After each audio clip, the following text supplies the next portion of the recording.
and you're very welcome to today's last in our series of Irish Studies seminars. Today's seminar we're running jointly in collaboration with the Senator George J. Mitchell Institute for Global Peace, Security and Justice. It's great to have people from the Institute with us today as well. So our guest speaker for this final seminar is Dr. Huw Bennett. Huw is a reader in international relations at Cardiff University. He's a specialist in the history of the British Army and decolonisation, and has engaged in studies into decolonisation in Kenya, Aden and Malaya, and indeed was an expert witness in 2012 in a court case relating to the Mau Mau insurgency in Kenya. But his most recent work has led to the publication of his very important new book, Uncivil War, The British Army and the Troubles, 1966 to 1975, which is a study, obviously, of the engagement of the British Army in the early stages of the Troubles, Operation Banner, as it comes to be known. That's what Huw is going to speak to us about today, themes related to the book, Uncivil War. So, Huw, you're welcome. Thank you very much. Thanks very much, Peter. Wonderful to be with you here today. I'm so pleased to see such a full room in the last session of a seminar series. I wish our seminar series in Cardiff were so well attended in the last session too. Oh no, I've said that on a recording. I'm going to talk to you about my book. I have to watch myself more carefully as I go forward. I'm going to talk to you about my book, but you'll be relieved to hear I'm not going to give you a page-by-page flow of every single thing that is in it. I came to this topic as a, if you like, a double outsider, someone who obviously is not from Northern Ireland and has never been in the British Army either. And one kind of set of people, I suppose, was more welcoming to me as an outsider than the other. And you can guess which, probably by the end of the talk. Now, this book covers the period from 1966 to 75. I'll just explain why that is, first of all. Because in 1966, the British Army as an institution started to pay attention to what was going on here. For long periods of time, the British Army had been pretty disinterested in Ireland and Northern Ireland, tended to view it as a kind of quite dull, boring or relaxing backwater where officers would be posted before retirement for hunting and shooting and fishing and a nice, enjoyable lifestyle. So in 1966, eyes in the Ministry of Defence were placed onto Northern Ireland in quite an alarmed sense. There was a warning, an intelligence warning from a special branch here going through the channels through MI5 to London, that there was a new IRA campaign coming. In the end, it was a false alarm, nothing much happened. There had been some plans for a campaign, but it didn't transpire. So that's where I start off, because this is the point where the army started to pay attention, and it really didn't stop paying attention until, well, here we are today. It's probably still paying attention in limited places in the MOD. 1975, when I originally came up with the idea for this book, one of the peer reviewers, who I later learned was a retired general in the army, wanted the book to go up until 1998 to prove what a successful campaign the British Army had waged and how they had won. So I was never entirely convinced by that. It's not a very practical thing to do if you do a very archive-heavy study either. But I ended in 1975 because it became clear in the archive record that by the end of that year, the Ministry of Defence as an organisation, and also other parts of the British state, had become very pessimistic about what was happening here and about the future prospects for Northern Ireland. And after the fall of Sunningdale, the breakdown of the Sunningdale agreements, and the UWC strike in '74, there was a real sense that the conflict here would just go on forever. So by the end of '75, the army had pretty much decided it needed to prepare itself for a conflict that wasn't going to end. Right. So of course, lots of important things did happen after 1975, but the fundamental mindset and way of operating by the army was established by that point, and it didn't really change significantly for some years. So that explains the time frame. So what I'm going to do to prevent myself going through a kind of page-by-page description of everything is to try to stick to some of the main themes and arguments of the book. And please forgive me for having the awful PowerPoint slides, but I am a rambler who gets obsessed with tiny little details, so I need to keep myself on the big issues here. First of all, I'm going to try and make the case for why we should think about the British Army as having a strategy, or why a strategic framework is helpful in understanding what the army was doing, which does not mean agreeing with everything that the army was doing, I should say. I'm then going to go through some of the most important phases of British strategy in this period up until the end of 1975, and concluding with this idea that there would be an unending war by the end of that year. Okay, so why strategy? Strategy I'm talking about in the strategic studies sense of the term. So the use of military power, the use of the armed forces to achieve a political purpose. And also another key aspect of this understanding of strategy is that the military can be used in a coercive, threatening sense. It's not just the actions of armed forces, it's the threat of their actions as well that can often be important. And of course, this understanding of strategy can be applied to non-state groups as well as to conventional armies like the British Army. So that's what I'm talking about when I talk about the strategy of the British Army, which often in studies of the Troubles is many authors claim that there was no strategy, that the British Army didn't have one. And of course, almost, I suppose, emotionally, this makes sense to many people when we think about the terrible events, especially of the early 1970s, later on as well, of course. It seems inconceivable to many people that there could be any political purpose to any of this. It must be random and chaotic and crazy and insane that these events were happening. It must be the outcome of mistake and miscalculation. So often strategy is completely written off. So one major way in which strategy is approached in existing studies is that it was simply that it was absent. And even senior figures in the British military, such as General David Richards, who ended up serving as Chief of the Defence Staff, who should know better, claimed there was never any strategy in Northern Ireland, but not until he wrote a campaign plan in 1993, and then everything went right after that point. It's not totally convincing, is it? The second way of looking at strategy in the conflict, which is very, very influential, as you'll know, in scholarly studies and in popular understandings and popular culture, is the idea that the British Army arrived here in 1969 with colonial baggage and brought ideas and practices from those decolonisation wars in Kenya and Malaya and Cyprus and Aden and elsewhere, and then just did those colonial things to people living here, right? Now, of course, this is an extremely attractive way of thinking about strategy in Northern Ireland, because in many dramatic senses, it does make sense and it is true.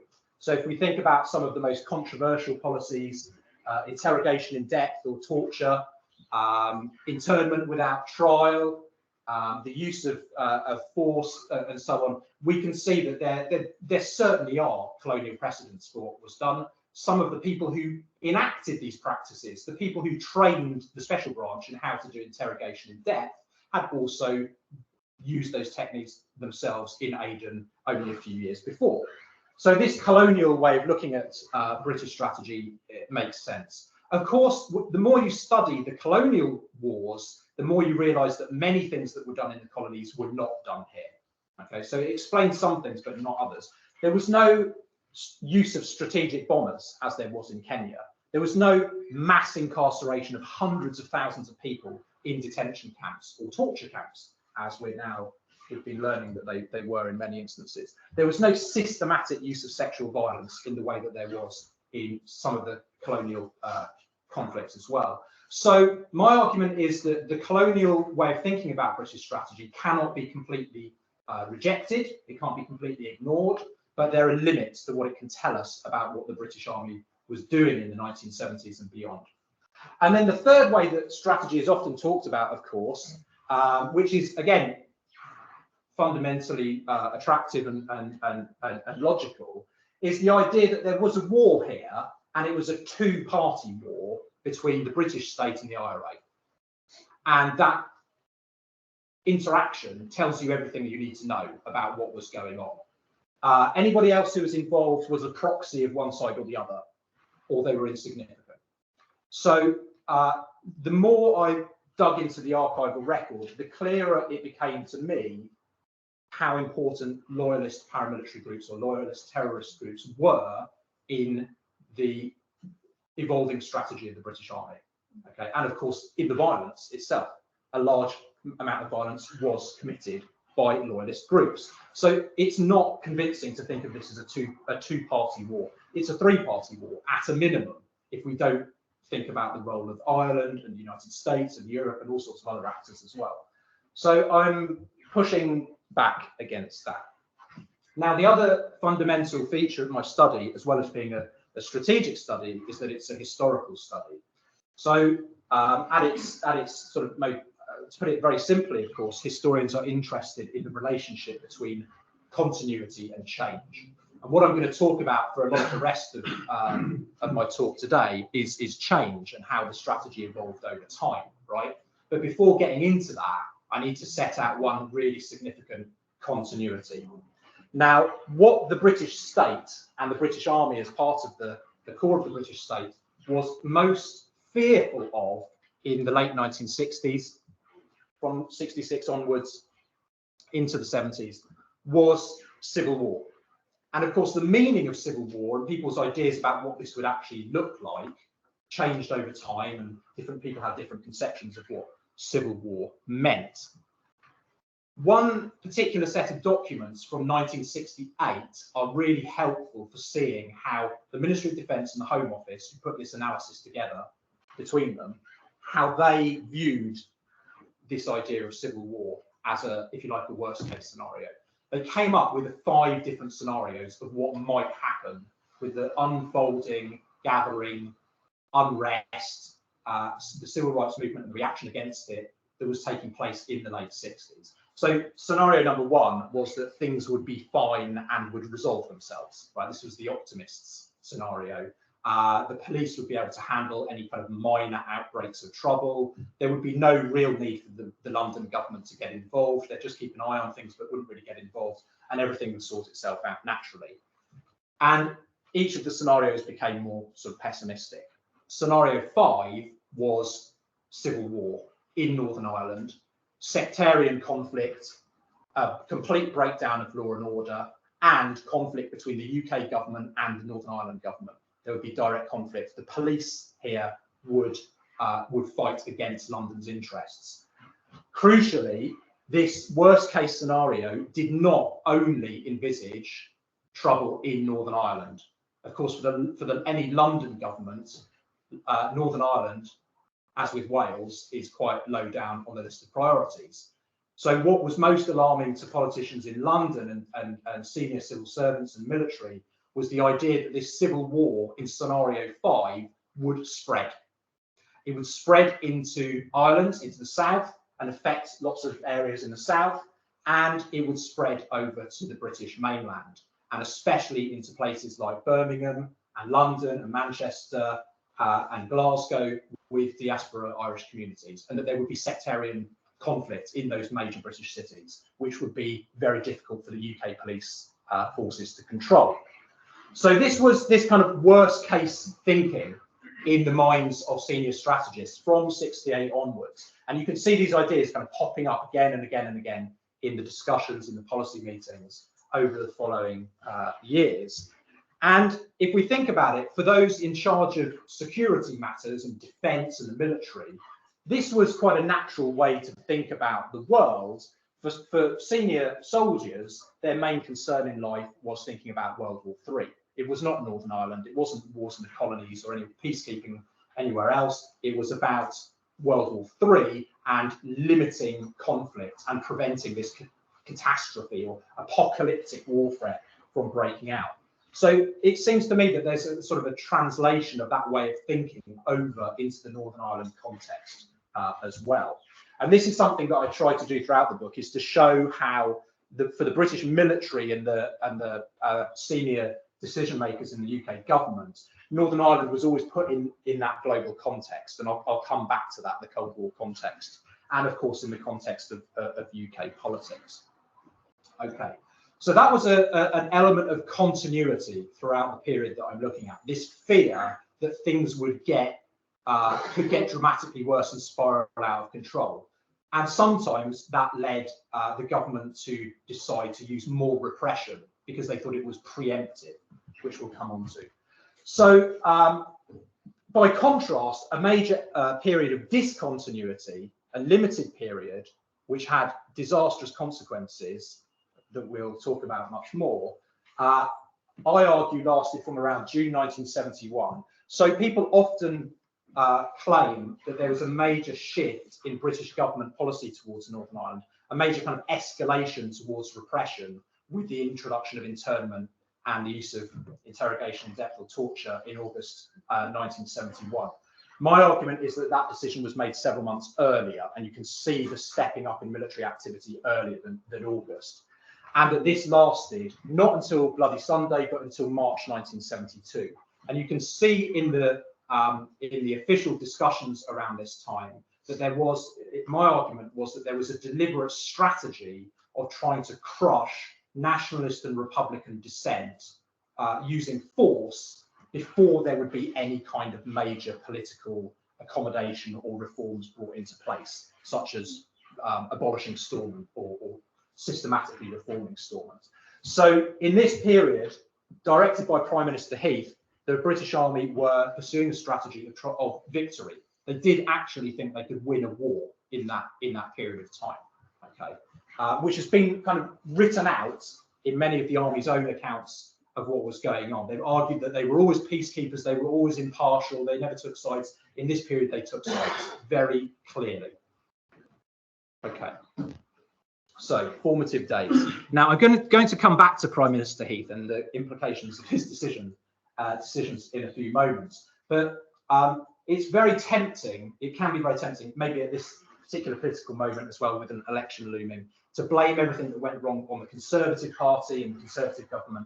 But we mustn't fall into these seductive traps, because a number of decisions were made by the Labour government before Edward Heath came into power in 1970 that had very serious consequences. Okay, so something I look at in the run-up to the arrival of the army in August 1969 is the question of why didn't the army arrive earlier or later? Why did it arrive at the moment that it did? And there was a very intense debate going on within government, in the cabinet, in cabinet committees, in the different ministries and so on. Many different views about how bad do things have to get before the British Army should go in. The Labour government, Dennis Healey, the Defence Secretary, was absolutely adamant that the army must not be allowed to be deployed in Northern Ireland until he personally authorised it, that it must remain a political decision, right?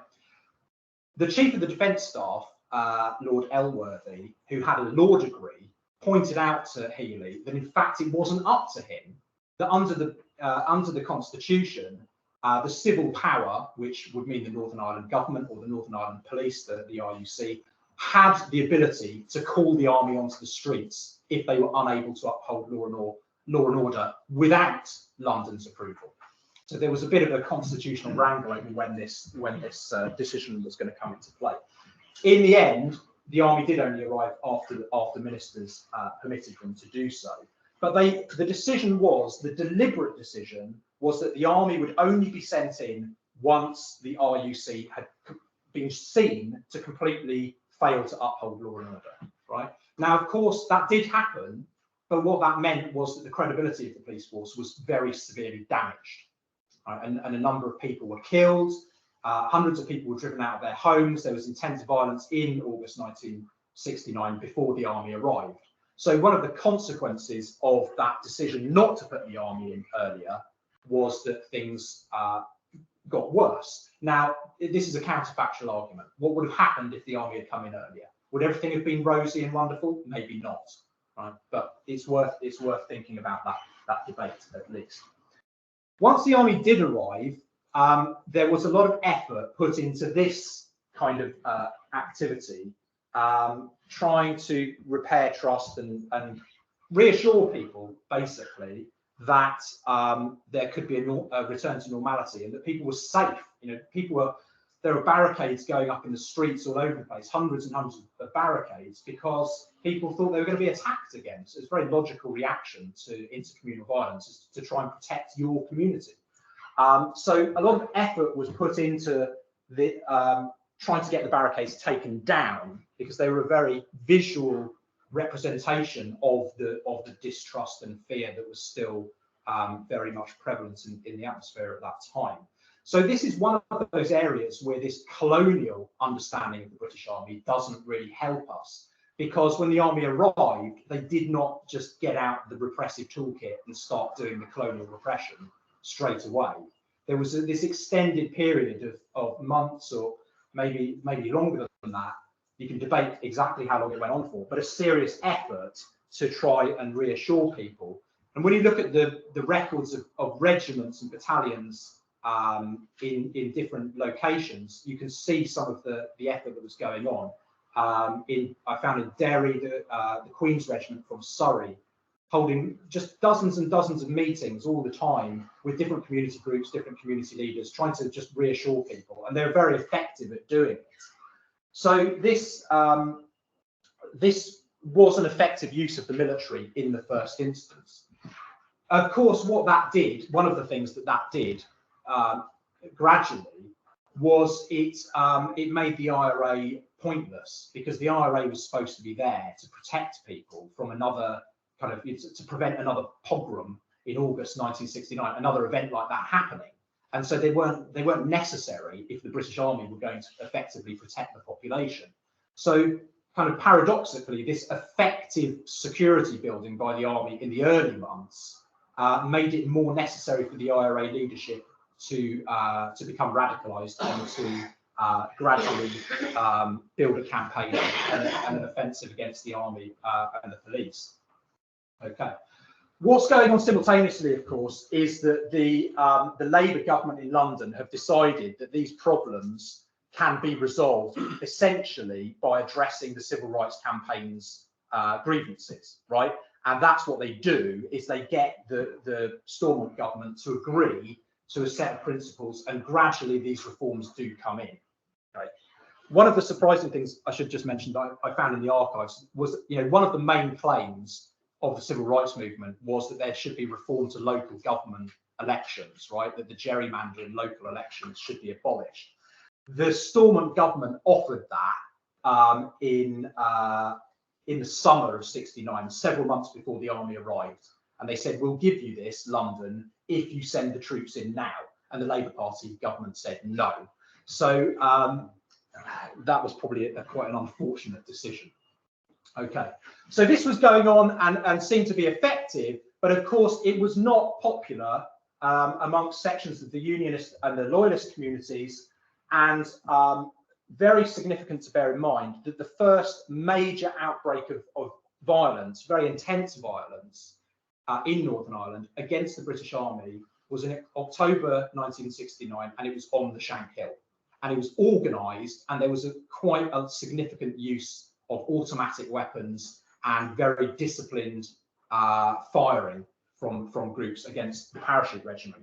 And this was noted, right? This was definitely noted in HQ Northern Ireland, and this was definitely noted in London by the Ministry of Defence, that the Loyalist community were dangerous, right?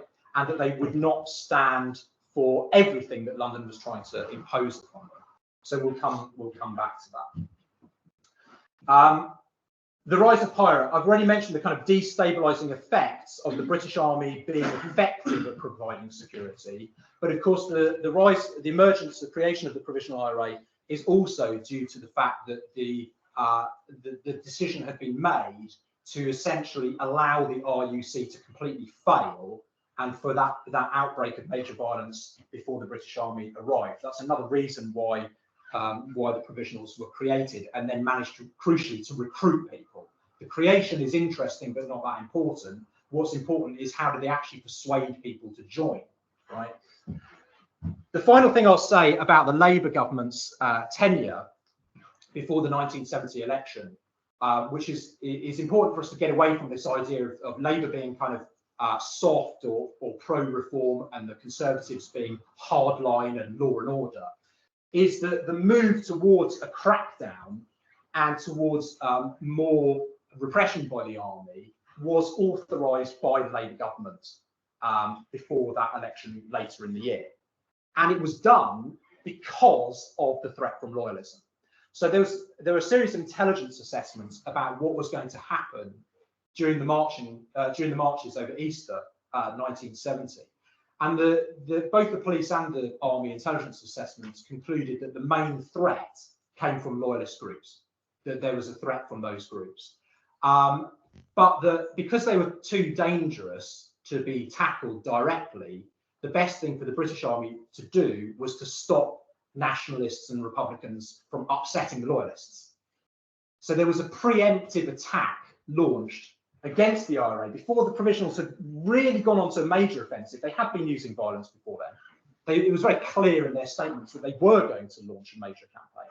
But there was a decision to try and nip this Republican new group in the bud early, right? Which I suppose you can say is a very colonial way of approaching the problem. And that was authorised by the Labour government. Okay, however, when looking at the Conservative Party in power, what became clear to me was that the key decisions on Northern Ireland, for most of the time, although there would often be full cabinet approval and authorisation for what was decided, all the key decisions were essentially made by these two, Edward Heath, the Prime Minister, Lord Peter Carrington, the Defence Secretary, and the third person not in the picture, Reginald Magdalen, the Home Secretary. But over time, Magdalen, that's why he's not in the picture, was ignored. Magdalen over time came to argue that repression was not going to work and there needed to be a major constitutional conference to bring all the parties from Northern Ireland together and to try and reshape the constitution from basics, back to basics. And he was ignored and he was cut out of this and overruled by these two. Heath was effective at playing cabinet ministers off against each other. Magdalen had run against Heath for the leadership of the Conservative Party, so he was in a weak position anyway. And Carrington was convinced that the IRA had to be destroyed before anything else was done. So what I depict in the book is this gradual process of escalation. And this was done by many small steps. And I suppose this is one of the answers to the question of how did the British Army find itself to be waging a war in what it considered to be its own country against its own people with a kind of victory first objective, with talks coming later. And the answer is because this was like, the famous kind of boiled frog idea, that it was something that emerged gradually over time, over the course of 1970 into early 1971. And you can see things like changes to the rules of engagement. When were soldiers allowed to shoot anybody? Those rules were eased very gradually, step by step. There were always people pressing for more liberal rules. There were members of the Northern Ireland cabinet who were arguing that the army should be allowed to use machine guns to just have basically free fire zones in Belfast here, that they should just be allowed to gun down anybody they liked. But those restraints were eased gradually. So it gave ministers and senior officers in the army the impression that things were always very tightly under control and were very restrained.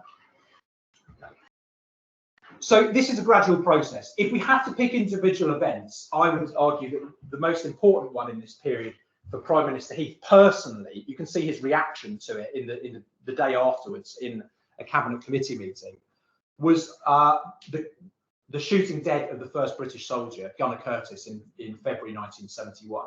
This had a profound impact upon him, and he believed that his electorate would demand a tough response. So this is the point where Heath personally started to authorise the army to use a more repressive approach because he believed public opinion in Britain demanded it.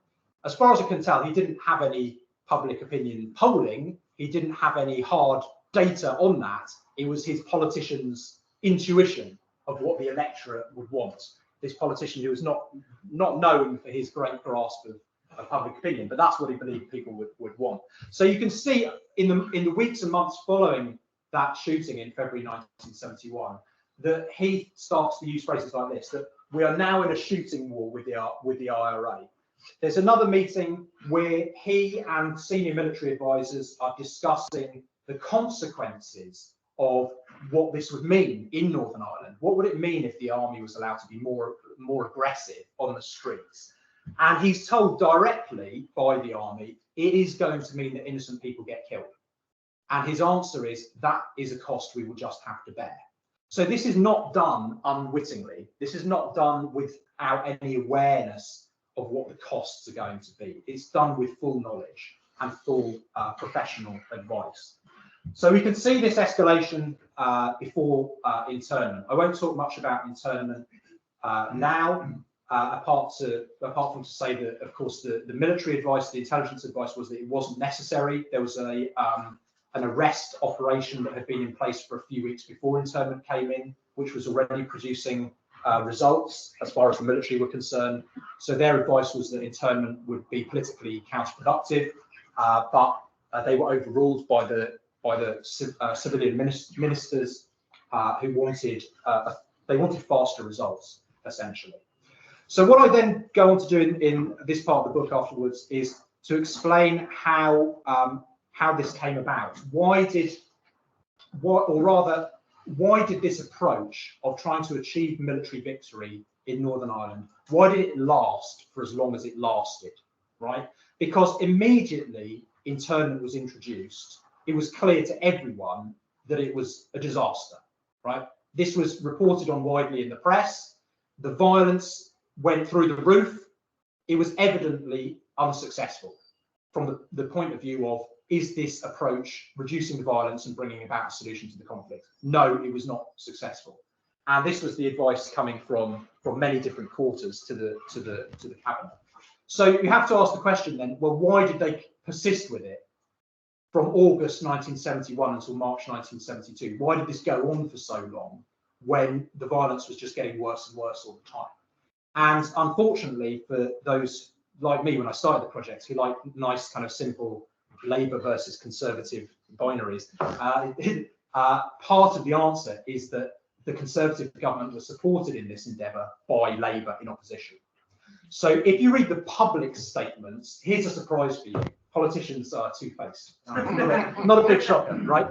So, but if you read the public statements of Harold Wilson, the leader of the Labour opposition at this time, he was making the case for a political resolution to the conflict, for eventually probably a united Ireland. You know, he's making all these kind of progressive statements about what would be necessary, but that is not what he was saying behind the scenes. So when you look at the shadow cabinet records, and when you look at the personal papers of Harold Wilson, and when you look at the records of HQ Northern Ireland, who were visited by Harold Wilson, what he was telling them was, if I was the Prime Minister, I'd be doing exactly what Edward Heath is doing now, carry on. Just keep going, because we all know that you've got to destroy the IRA first before anything else can happen. So whatever I say in public, don't pay any attention. Just you carry on with what you're doing, because it's unfortunate, it's horrible, but it has to be done. So do it. Right. So of course, this is not surprising. British policy towards Northern Ireland over many, many years, you know, in many different senses, has often been subject to cross-party agreements, sometimes overt and sometimes, in this case, more covert. Okay. Publicly, the Labour opposition were very strongly critical of interrogation in depth, and they managed to get the government to stop that interrogation programme. There were plans to expand it, and they managed to get those stopped. But the broader strategy of repression before political reform, they agreed with fundamentally. So they were tinkering around the edges with that strategy of repression rather than trying to get it overturned. Something else that's going on, and this is a kind of an idea and a debate from intelligence studies, so studies of the Cuban Missile Crisis, of Pearl Harbor, was that in 1971, unsurprisingly, the British state started producing a massive volume of information and data about what was going on.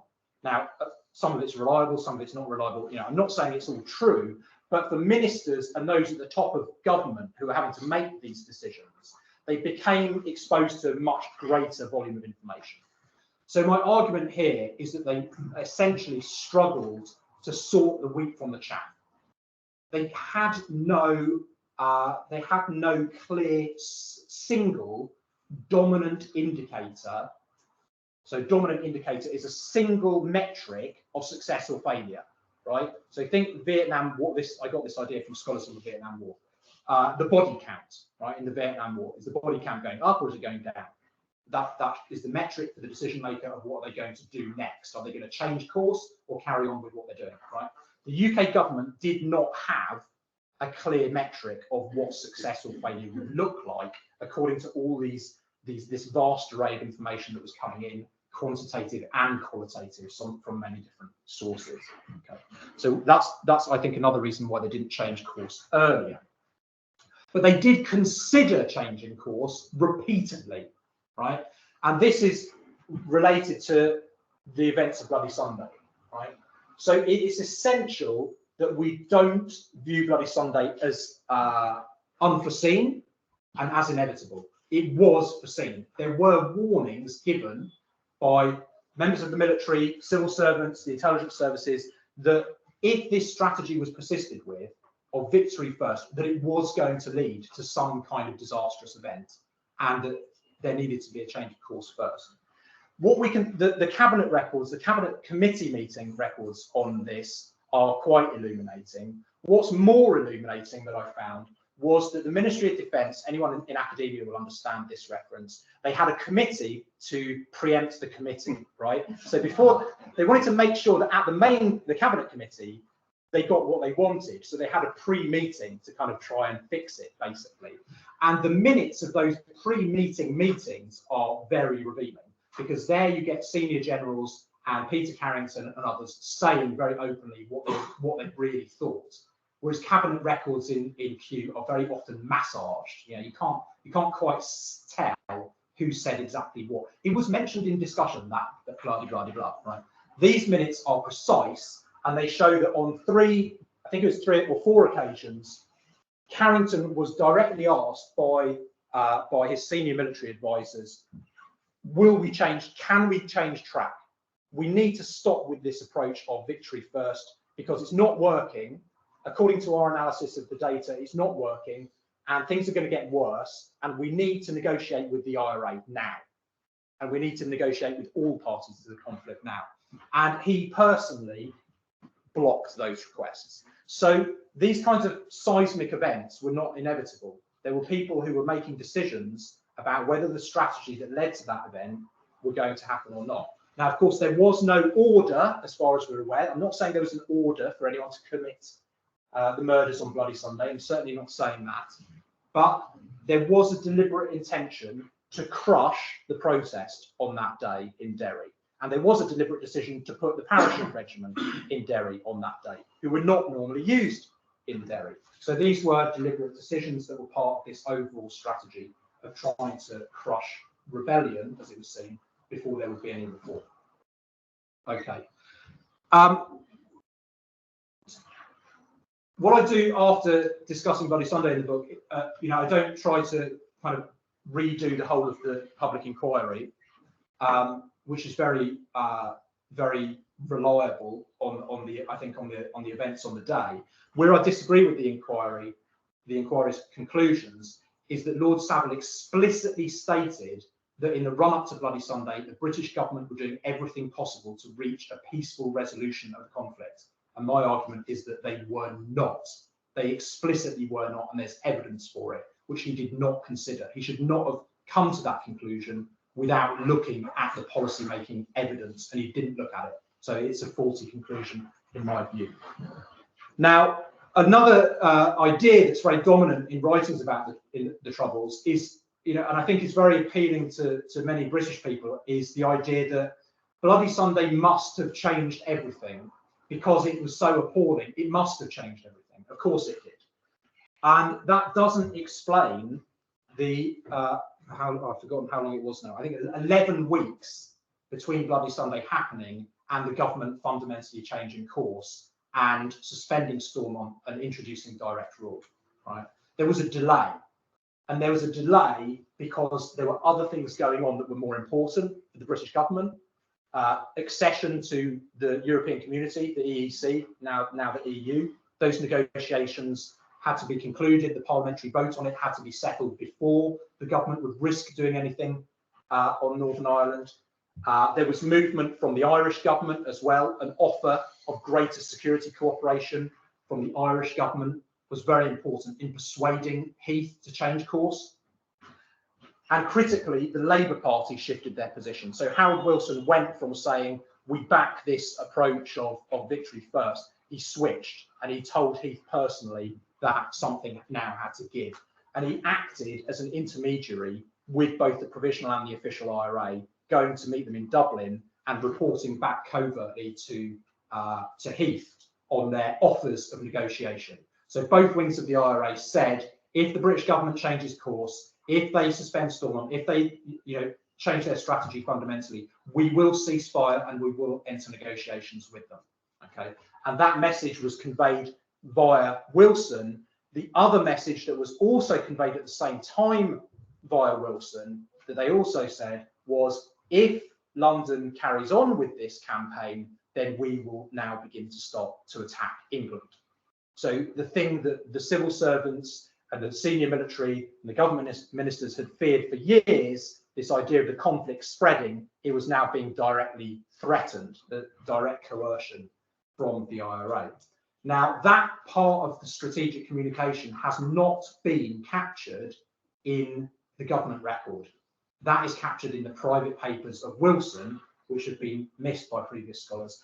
Unsurprisingly, Heath never mentioned in his memoirs or in Before the Bloody Sunday Inquiry or anywhere else, he never mentioned that he was threatened and coerced into changing course by the IRA, because politicians don't like to admit when they've been put in that kind of position.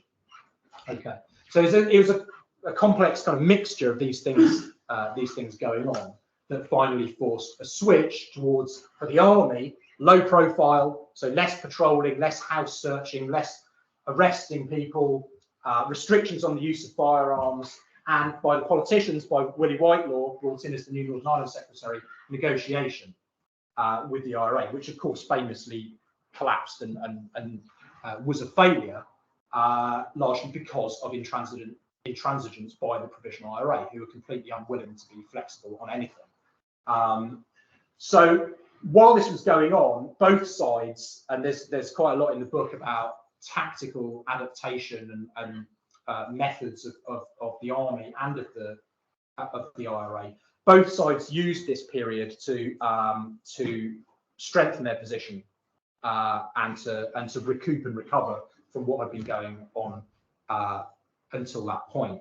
Now, of course, this all came to an end after the events of Bloody Friday in July 1972 with Operation Motorman, which was a major expansion in the number of military forces in Northern Ireland to try and occupy the no-go areas, both the Republican and the Loyalist no-go areas that had been established.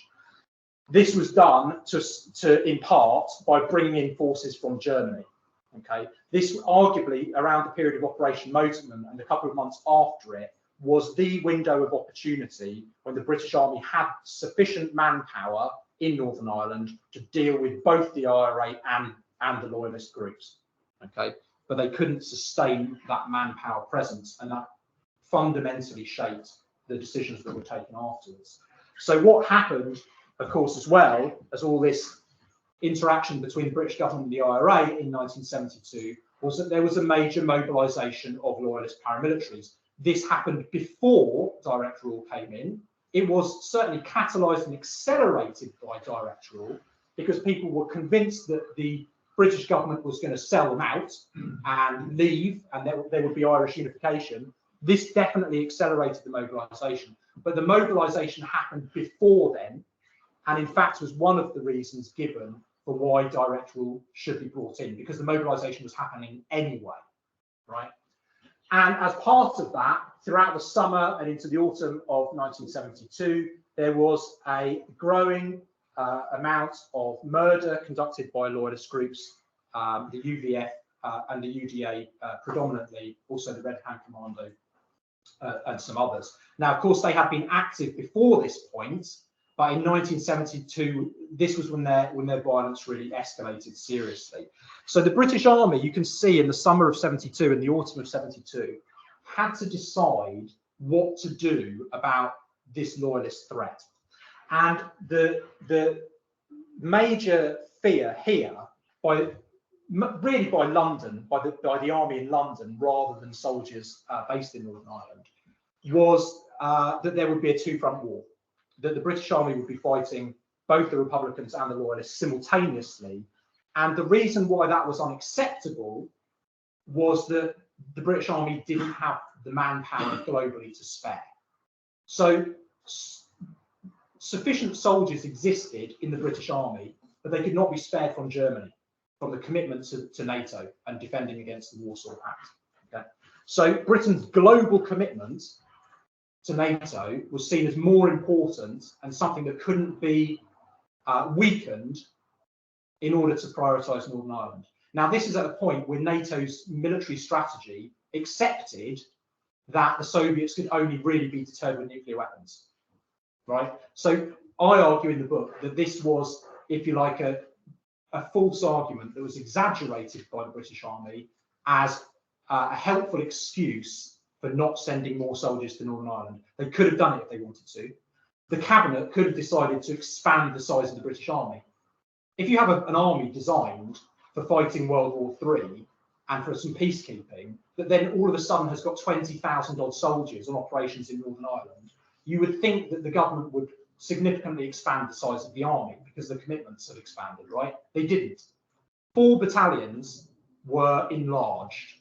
That's all. So we're talking about 2,000, maybe 2,000 extra soldiers for the army in this period. So there was a deliberate choice not to deploy those resources to confront the loyalist groups that were now increasingly killing Catholics randomly. Okay.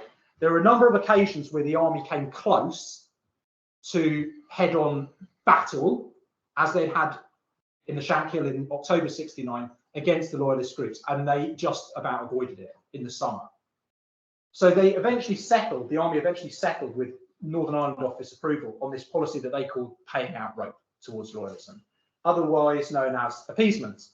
Just ignore them, arrest some of them now and again, some limited activity against the extremists, you know, this fiction that there were extremist members of the UVF and other UVF members who are very reasonable and friendly and fine, not totally convincing.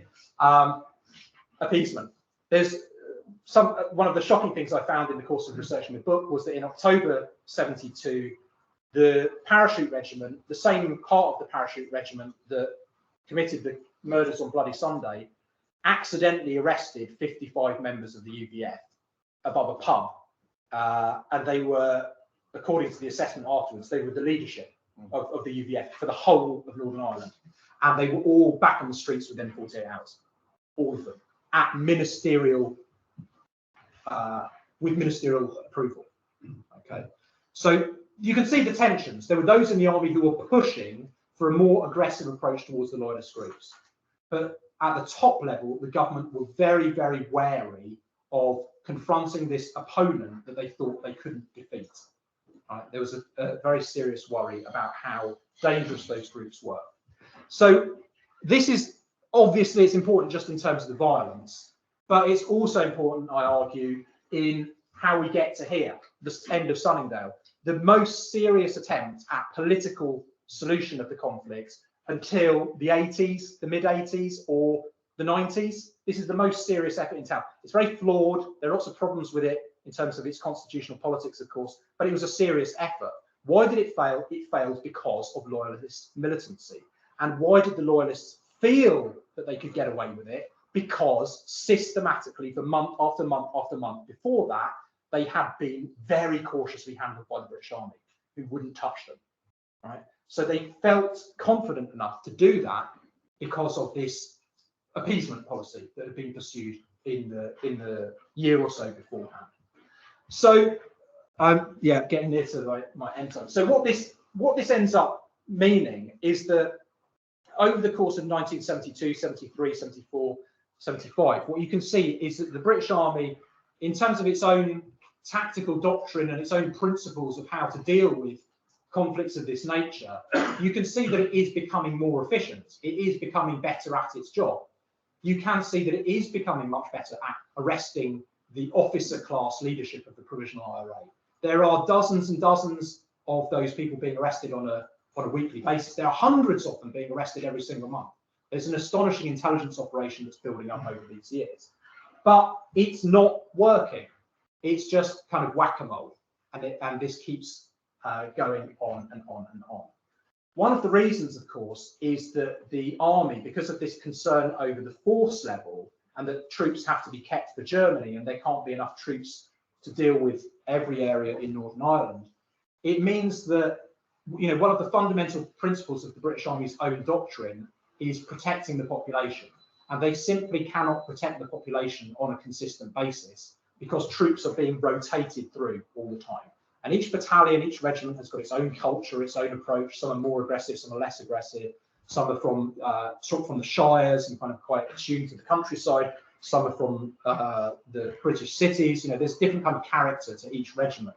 So the army is not able to provide a consistent level of protection to the Catholic population, either from the IRA or from the loyalist groups. Right? This is another failure of dealing with loyalist violence. Is that one of the proclaimed purposes of the Provisional IRA is to protect the people from loyalist violence.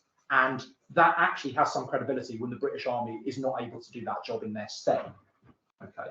So by the end of 1975, the army have instead concluded that they are going to be here for a very long time and that they need to protect themselves. So why is this going on? Why is there no real consistency? Why are these troops being rotated every 6 months or so? It's because there's a concern in the army that if you keep soldiers here too long, they will become brutalized and they will become sort of morally degraded by the violence of Northern Ireland.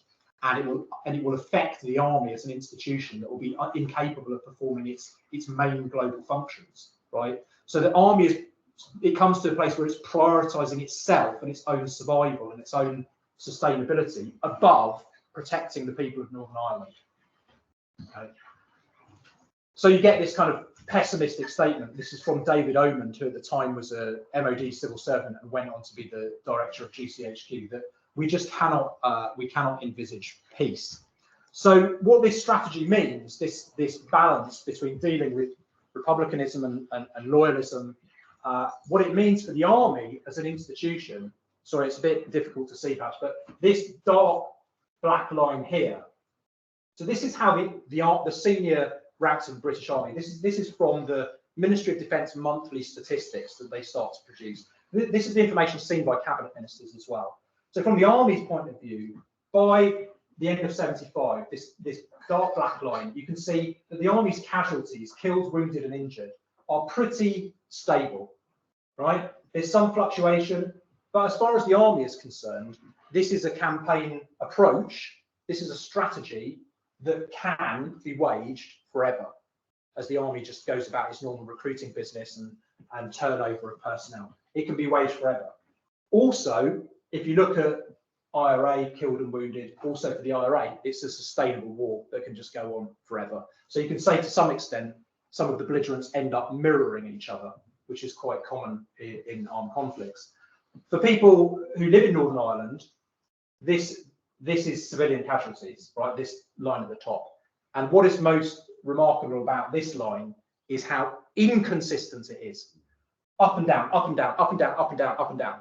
And to me, what that symbolizes, that line, is just fear, uncertainty. Are you going to be blown up when you're doing your Saturday shopping? Are you going to be abducted off the streets by a loyalist gang and shot in the back of the head on a Saturday night? You just don't know. So from the army's point of view, the strategy that they've conducted is sustainable and effective. But for people who live here, it's a disaster. Thanks.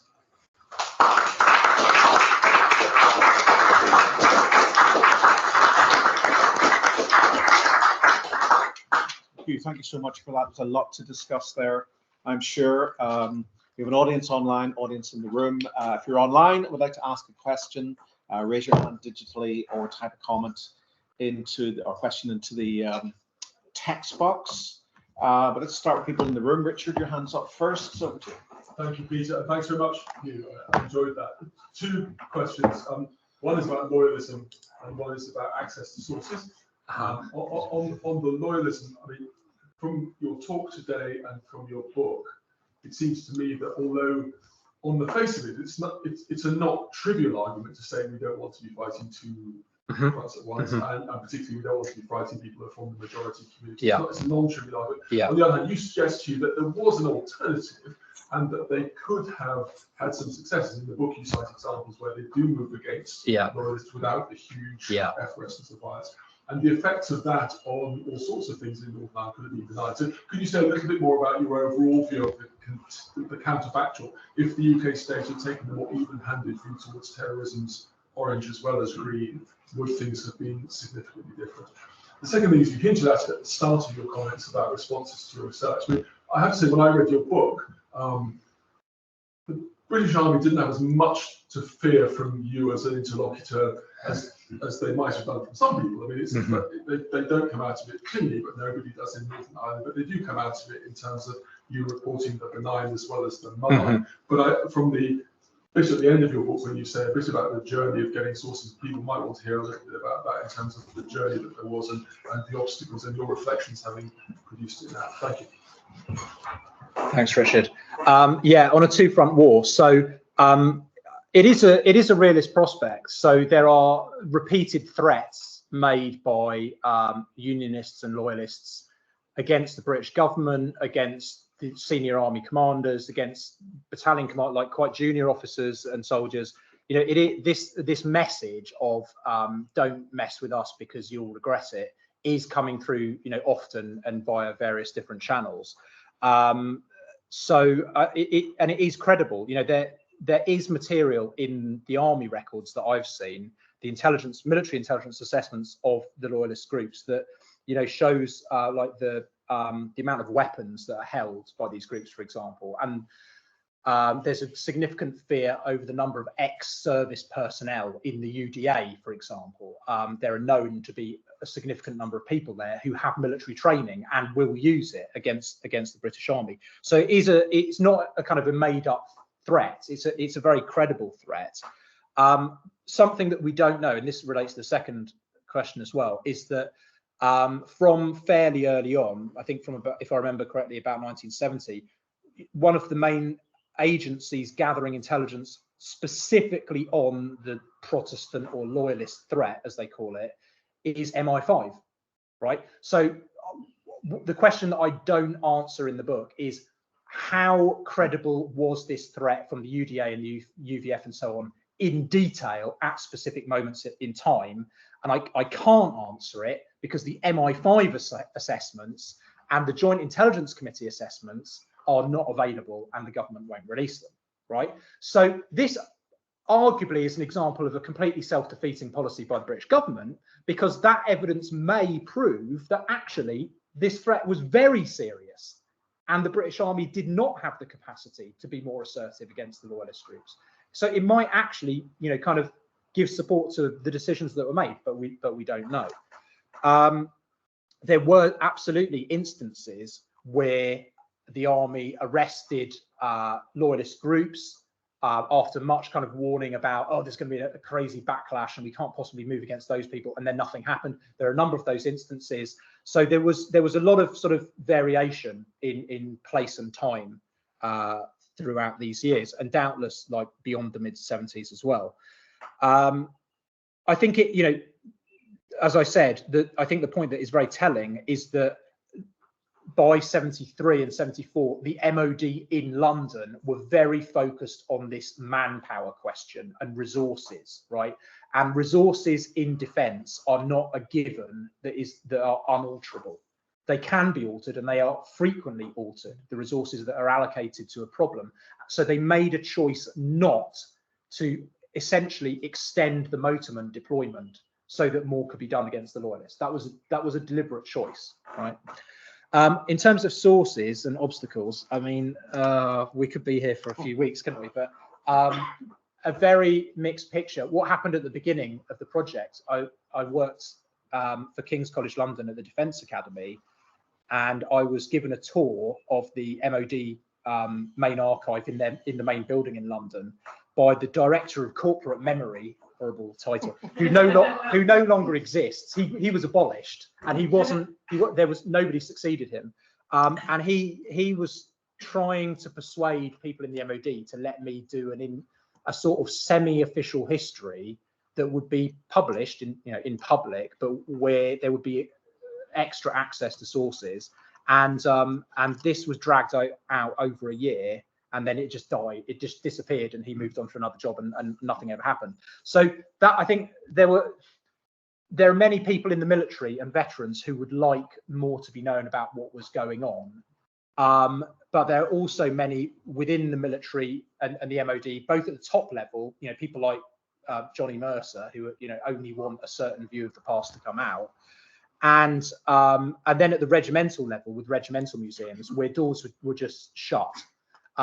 One occasion, I just mentioned one example. So when I was writing about the Ballymurphy massacre in 1971, I wanted to contrast what the Parachute Regiment were doing with other regiments that were in the same kind of situations at the same time.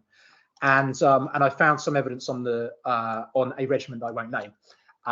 And it showed that this regiment actually took casualties, and some of their soldiers were wounded and killed because their commanding officer refused to let them return fire unless they had an identified target that they could be completely sure was a gunman, right? So this regiment had a very, very tight discipline, a tight grip on them.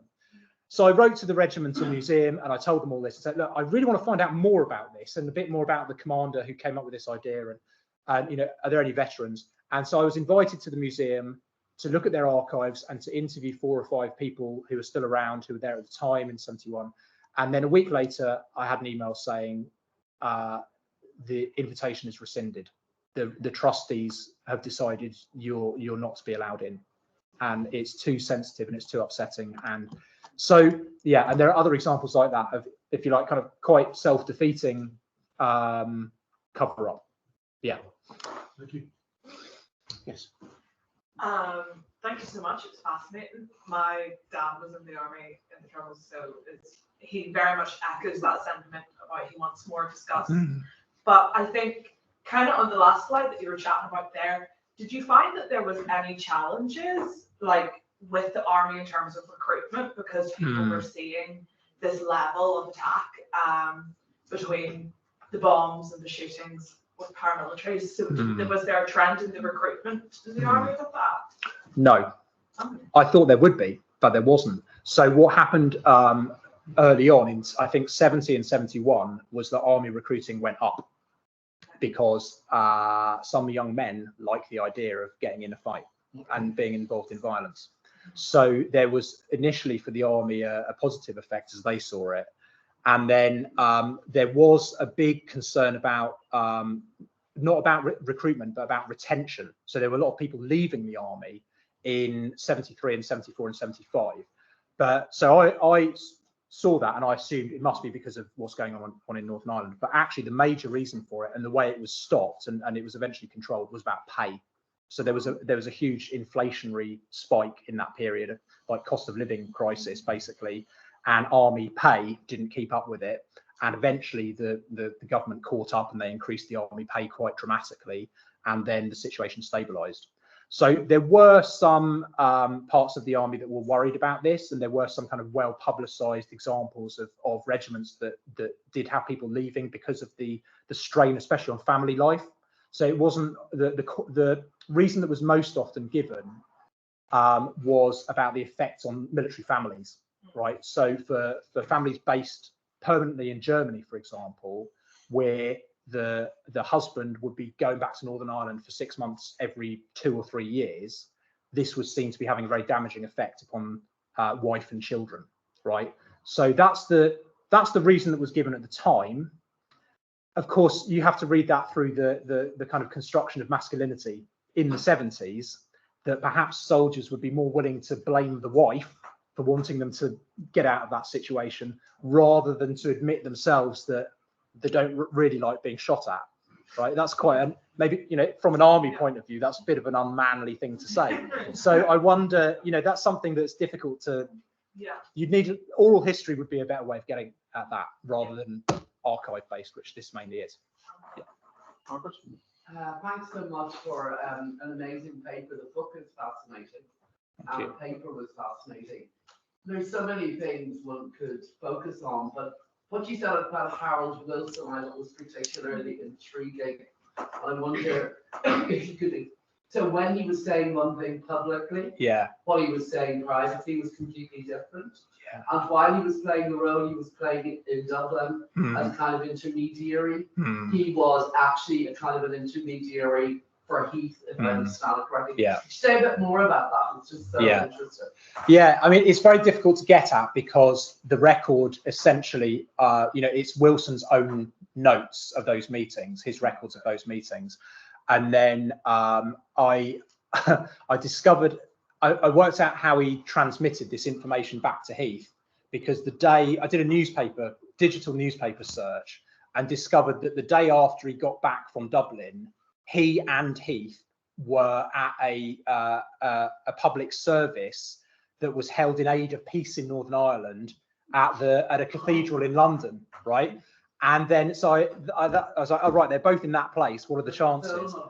Yeah, and then I found that there were records that after the service, they both went back to the Cardinal's private residence, and the two of them had an off the record discussion. So there's no record of what they talked about in that meeting, but there is a record of Wilson going to Dublin beforehand, and then the day after Heath changes his position and so on. So it seems, you know, so you've only got Wilson's account of it, and Wilson's very good at presenting his own, you know, his own behaviour in the best possible light. But something that's affecting Wilson at this time, of course, is that he's very conscious of his vulnerability to being outflanked by Callaghan. Right. So in '69, Callaghan had opportunistically taken advantage of the events in August and September to come to Northern Ireland and to be the great peacemaker and to kind of resurrect his political career. And, you know, he's got this famous account of his role in Northern Ireland that presents him as, you know, the genius who foresaw what all the solutions had to be. So Wilson was very wary about being outmaneuvered by Callaghan, and you can see his shifting position is kind of tracking with what Callaghan is saying in the shadow cabinet meetings. Like he wants to stay one step ahead of where Callaghan is, so that he can't be damaged within the party from that flank. Yeah, but it would be what you really want are private papers of Heath on his take on the meetings with Wilson, but there aren't any. What there are the private papers of Carrington, but they're still closed in Cambridge. They wouldn't open them to me. Just a couple of points. Thank you. I enjoyed it very much. The sort of chronology looking from outside the army looks at. I mean, obviously, that strikes you about 1975 is at the beginning of 1976, primacy of the police comes in. And the army role is kind of to some extent reduced. So that may kind of have an effect on how the army, whether the army were no longer lead players, and that may have contributed to their pessimism about the future. Their role had been diminished. The other thing that strikes me from a political point of view is that a long-standing explanation of Heath and internment is that the pressure really came from Faulkner. Faulkner demanded internment, and Faulkner threatened to resign unless he got it. And Heath felt that he couldn't afford for there to be yet another. They'd already been through a couple of prime ministers. He couldn't afford another one to go. And the British government didn't want to have to take over the government of Northern Ireland at that point. And that seemed to be the alternative to giving in to Faulkner politically on internment. Yes, that's absolutely right. The other conclusion that I came to on internment was that the calculation by Heath personally and the ministers around him was that internment, the advice from the military and intelligence was that internment was going to be counterproductive in the short term and there'd be huge controversy, but he believed that it would be beneficial in the long term.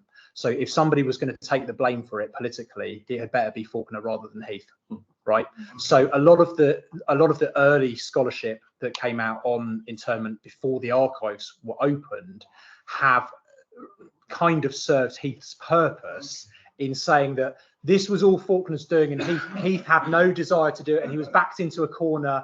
And look, it was this huge intelligence failure because the RUC didn't have up-to-date arrest list. They arrested all these innocent people, and it's just a big catastrophe done by Northern Irish people, and these poor British ministers could never have seen it coming. They did see it coming politically, but also what I discovered was that the army, the brigade commanders, so Frank Kitts and McClellan in Derry, they vetted the arrest lists before the special branch submitted the final draft, right?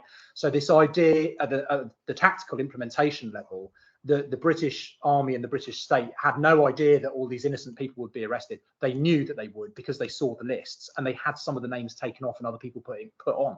They changed the composition of the list, right? So the public presentation of internment was sort of managed as a PR exercise from the moment it was implemented. Yeah. Oh, sorry. On police primacy, absolutely. I mean, that was another reason why I stopped at that point, because there's definitely a change in security policy with police primacy coming in. My reading of that is that, this is not just a kind of rational policy discussion about what will be the most effective and the best thing in sort of abstract terms. It's also the personal conclusion of the Northern Ireland office ministers and senior officials who are dismayed by what had happened with the UWC strike in '74, right? Their reading of that situation was that the strike could have been crushed, but it wasn't because the army wouldn't let it be crushed. And that therefore things had got to such a terrible pass because the army had been too powerful in the composition of security policy. So, my reading of that decision to bring in police primacy, it's a power grab by the Northern Ireland office, who are trying deliberately to weaken the hand of the MOD in Whitehall overall. And that, that's not entirely successful, but that's their intention. Look, any questions online? Yeah, we have one from Paul Mission. If you'd like to unmute. Fascinating presentation. I'm sorry if you this, but mentioned early on in the presentation that there was a decision made to stymie the nascent IRA rather than take on the loyalist paramilitaries developing in the late 60s. I'm wondering if that was primarily a government policy decision, a military strategy, some combination. And it must have been based on some data that had been developed at that stage, which was quite early in the Troubles. Thank you.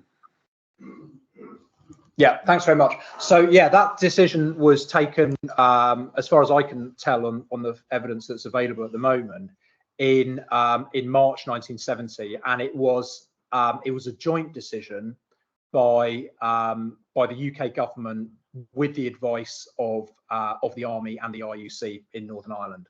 So there was a deliberation of this over a number of days, but in the Joint Security Committee and elsewhere, about the question of what to do about the march. So one of the options was to just stop any marching from going on at all, just to try and ban everything. And the expectation was that if that was done, then people would march anyway, and the police and the army wouldn't be able to control it, and it would just make things much worse. So it was better to allow the marches to go on, but to try and stop the IRA from using violence against the marches. Thank you. Question at the back.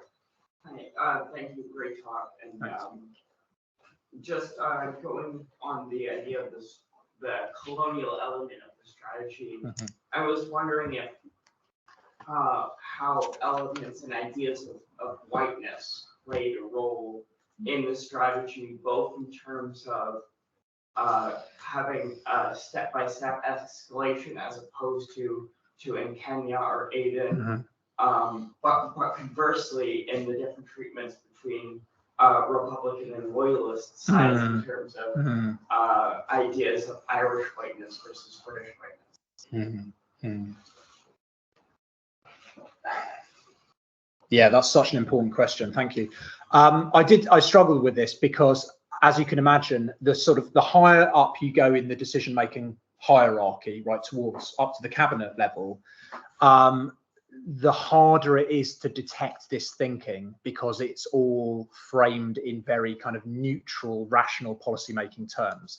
So it's harder to get at how those kind of ideological dimensions influence people's thinking. You do get it, of course, in private papers and sometimes in the memoirs as well. But what it was a lot easier to detect were the views of ordinary soldiers, right? Sometimes officers, sometimes privates and corporals and so on. And there's just a really significant mix of different views. So there are soldiers who believe that the British Army should be in Northern Ireland because Northern Ireland is part of Britain, and that these are British people who deserve to be protected the same as people in Guildford or London or anywhere else, right? And who don't have any problem whatsoever with being involved in that activity. Then there are others who are like openly racist, right, and are using racist language and talking about Irish people in the same way that they talked about people in Kenya in the 1950s, right, in very derogatory racist terms. So you've got those sort of extremes, and then you've got a whole range of views in between in various different places. I thought one of the most interesting aspects about the army's thinking on its colonial heritage or its colonial baggage was the way in which in the years before 1969 the army thought that it had dropped that baggage and moved on into a different period of its history. Right.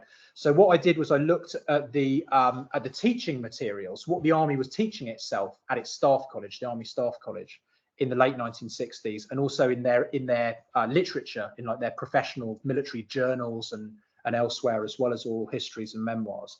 And you can see this debate going on about, are those ways of thinking about violence in the colonies going to be relevant in the future, right?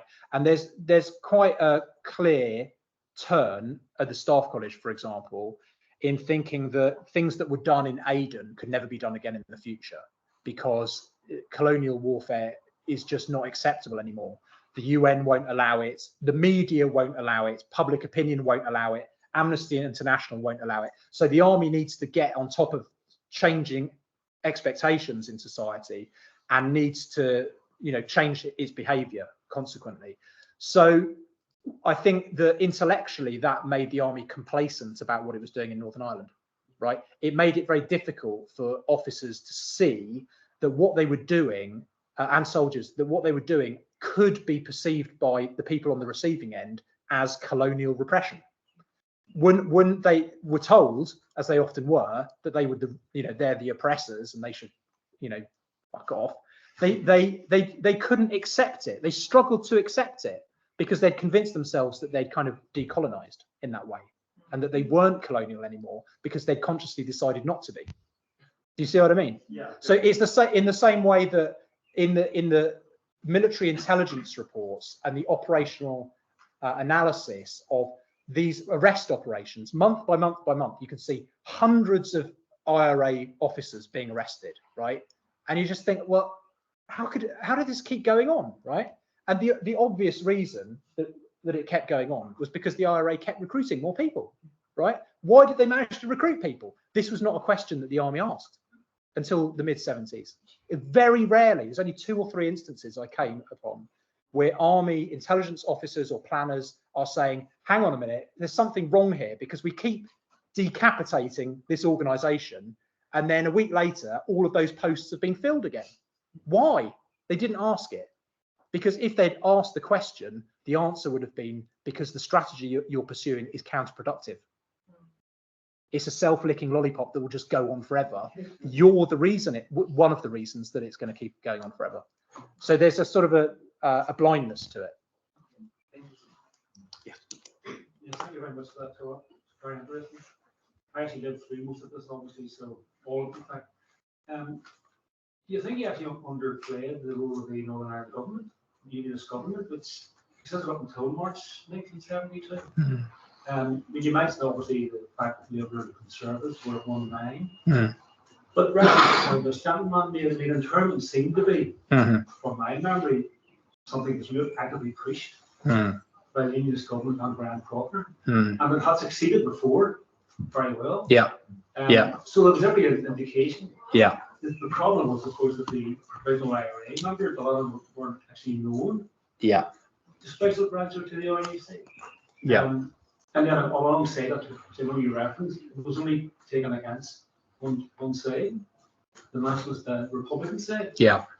Which seems odd if you consider that if the Stormont government fell in March 72 and loyalist violence increased dramatically after that, why it wasn't used against the loyalists. And the other point I would like to make is, I mean, you referenced the fact that the British Army were based in Germany and there was a resource problem.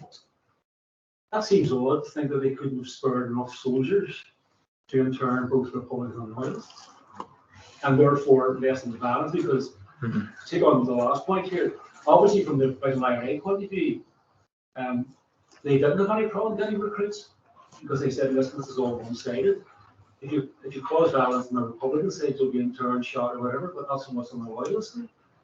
And it seems strange that the British didn't actually act on that. They were actually in the right route. Thank you. So that's such a fantastic question. That I really should have mentioned what I'm going to say now in the talk, because I'm so glad that you asked that. So the logic was, the strategic logic that the UK government subscribed to and that the British Army subscribed to as well, was that there was a cause and effects relationship between Republican violence and loyalist violence and the British state, right?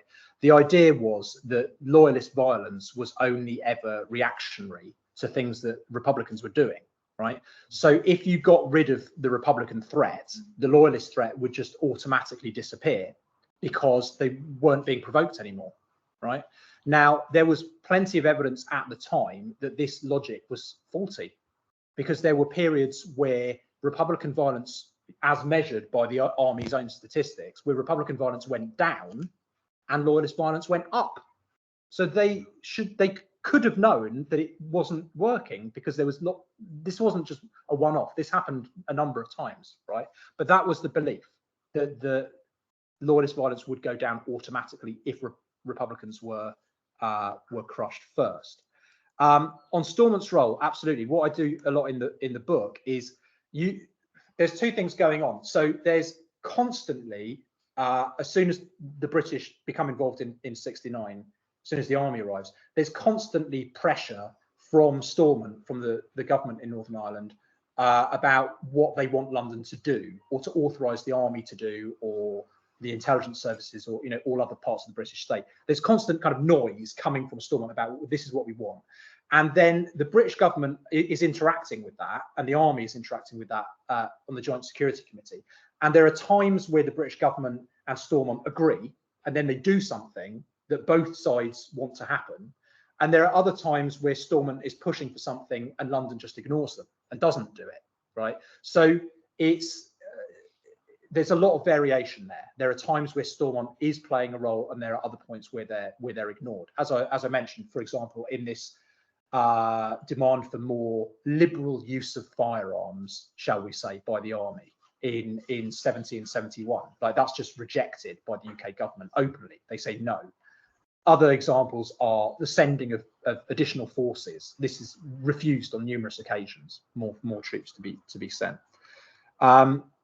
So on internment in particular, it's fascinating because it's debated for so long before it happens. So it's months and months of build-up before it happens. And the most extensive survey on this is by Martin McCleary. His book on Operation Demetrius is really excellent. One of the things that he points out is that in the months, several points before internment comes in, the RUC themselves put together an arrest list for internment that includes loyalists. So they do have identified people who they know are engaged in violence, who they could have arrested, and they were removed from the final lists.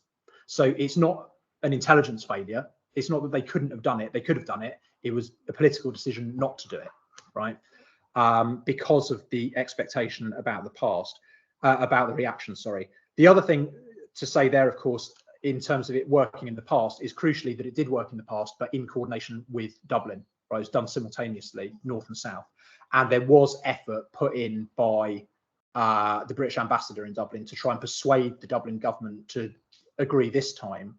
And they refused because of the, as they saw it, the overly aggressive role of the British Army at that time. So they would have agreed to it if there'd been a de-escalation by the army first, but Heath was not willing to do that. I'm interested in, I've forgotten the reason here for confining yourself to 75. Mm-hmm. I can't help thinking that 75 when political status was taken away, and I wonder, did you find any evidence that the army had any input in that? For as we know, resistance to taking away political status culminated in the 81 hunger strike, trundled on throughout the 70s. And it also strikes me that 75 to 77 was a significant time. I know you cut up to 75 because you have that, you have the austerisation policy, and you've also the IRA who changed their sales structure. Yes. I think possibly people, I know I've read anyway that although a lot of people think the peace people didn't, what they do, just hot air. In fact, I think it did probably influence did influence the IRA to change their tactics in a certain sort of way. So I suppose I'm getting back to the 75 date, and to me there's a significant around those 2 years. Significant events. Oh yeah, there's absolutely there's very significant things happening after that. Now I can't remember. To be honest, I can't remember when political status was removed. Was it 76? Yeah. It was introduced by Whitelaw, I think, in 72. It was part of his attempt to conciliate and try to bring the IRA into negotiations. So, yeah. Gardner report, is it? Yeah, it was March 76. March 76. Yeah. Okay. So yeah, there is very significant policy change going on in that period. I mean, to be honest, there were two considerations for me in stopping in 75. One set of reasons were the intellectual reasons, as in police primacy comes in afterwards. By the end of 75, the MOD have decided the war's going to go on forever, and they need to build the army to sustain that effort. The end of the IRA ceasefire in 75 as well. So there's all these intellectual reasons. The other set of reasons were practical reasons. The amount of archive evidence that I had to go through just to get up to that point was quite large. So it would have taken me another sort of 3 years probably to do the extra 5 years of research for that period. So but a lot of that archive evidence has been released, and I hope that other people will carry on that work, because there's a lot to be written on it. Thanks. So last question, I think. Yes.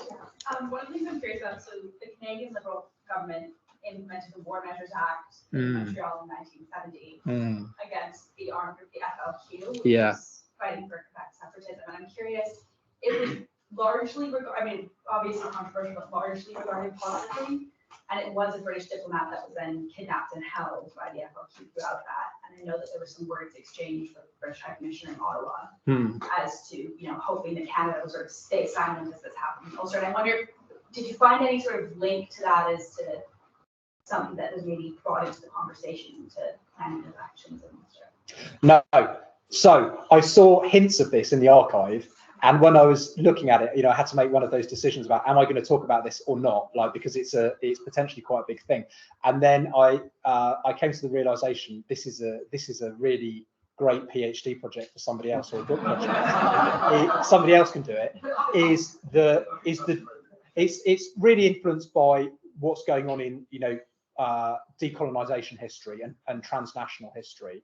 Is this idea of the diffusion of ideas or knowledge sharing around violence, and by violence workers, if you like that terminology.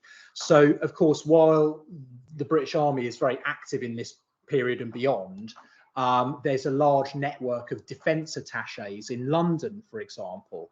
It would be very surprising to me if some of those defence attaches didn't go for a little visit to see what was going on, to have a little weekend in Belfast and get briefings and updates and so on, because that's the kind of thing that defence attaches always do, right?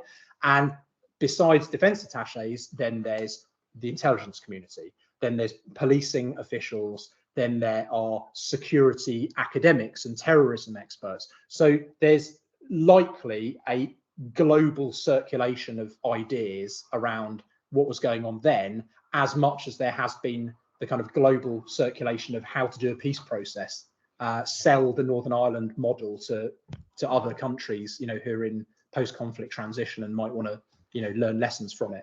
So it's a fantastic project for somebody else to do that would involve loads of probably exciting research to foreign archives as well. But yeah. So, I mean, this has been an incredibly rich and fruitful seminar. So thank you all for coming and asking such great questions. We could go on, but we are out of time, unfortunately. We worked Huw really quite hard as well. So time for him to draw breath. If you want to follow up on what you've been hearing about this afternoon, Huw's book, Uncivil War, the British Army and the Troubles 1966 to 1975 is available from Cambridge University Press at a reasonably affordable price. In hardback or available in good libraries otherwise. So I do recommend that very strongly to people. So we might just perhaps finish by thanking Huw for coming and sharing this research with us.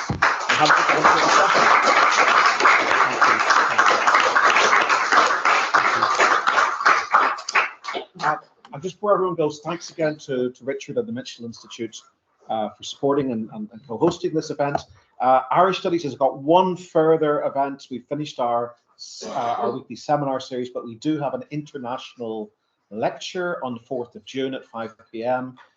With Professor Michael O'Malley of George Mason University in the DC area, who's speaking about policing and the construction of Irish culture, although not in the recent period.